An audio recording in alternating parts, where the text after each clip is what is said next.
পাকিস্তানের করাচি থেকে ফের চট্টগ্রামে আসছে সেই পাকিস্তানি জাহাজ পানামা পতাকাবাহী এমভি ইউয়ান জিয়াং ফা ঝং। প্রথমবার জাহাজটি নিয়ে এসেছিল ৩৭০ টিইউএস কন্টেইনার।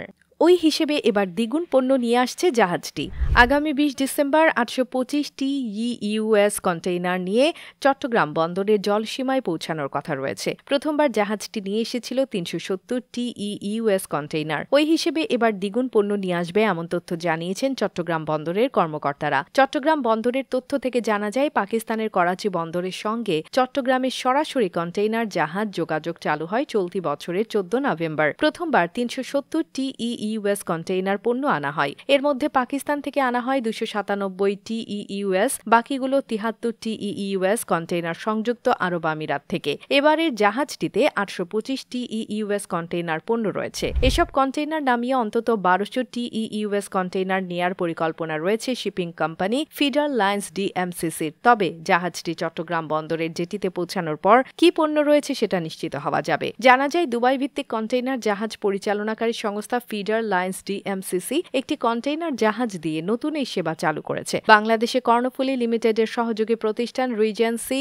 লাইন্স লিমিটেড এই সংস্থার বাংলাদেশে স্থানীয় প্রতিনিধি হিসেবে যুক্ত হয়েছে। নতুন এই কন্টেইনার জাহাজের পরিষেবা চালুর সময় পাকিস্তান ও বাংলাদেশ ছাড়া আরও ৪টি দেশ, ইন্দোনেশিয়া, মালয়েশিয়া, ভারত ও সংযুক্ত আরব আমিরাতের বন্দর থেকেও পণ্য আনা নেয়া করার ঘোষণা দিয়েছিল ফিডার লাইন্স ডিএমসিসি। তবে দ্বিতীয়বার সংযুক্ত আরব আমিরাত থেকে পাকিস্তান হয়ে চট্টগ্রাম বন্দরমুখী রয়েছে জাহাজটি। জাহাজ চলাচল পর্যবেক্ষণ প্রতিষ্ঠান মেরিন ভেসেল ট্রাফিক ওয়েবসাইটে দেখা যায়, সংযুক্ত আরব আমিরাত থেকে পাকিস্তানের করাচি বন্দর হয়ে চট্টগ্রামমুখী জাহাজটি এখন শ্রীলঙ্কার কাছাকাছি রয়েছে। গত ১১ ডিসেম্বর পাকিস্তানের করাচি বন্দর থেকে সর্বশেষ কন্টেইনার পণ্য বোঝাই করা হয় জাহাজটিতে। চট্টগ্রাম বন্দরের জলসীমায় পৌঁছাবে ২০ ডিসেম্বর। ওই হিসেবে ২১ কিংবা ২২ ডিসেম্বর চট্টগ্রাম বন্দর জেটিতে পণ্য খালাস করবে। পণ্য খালাস করে ২৩ কিংবা ২৪ ডিসেম্বর চট্টগ্রাম বন্দর ত্যাগ করবে পাকিস্তানি এই জাহাজ। তবে শিপিং কোম্পানি অনলাইনে আমদানি পণ্যের বিস্তারিত বিবরণ জমা দেওয়ার পর জানা যাবে এবার কি কি পণ্য রয়েছে সেটা। রিজেন্সি লাইন্স লিমিটেড বাংলাদেশে জাহাজটির স্থানীয় প্রতিনিধি হিসেবে যুক্ত হয়েছে।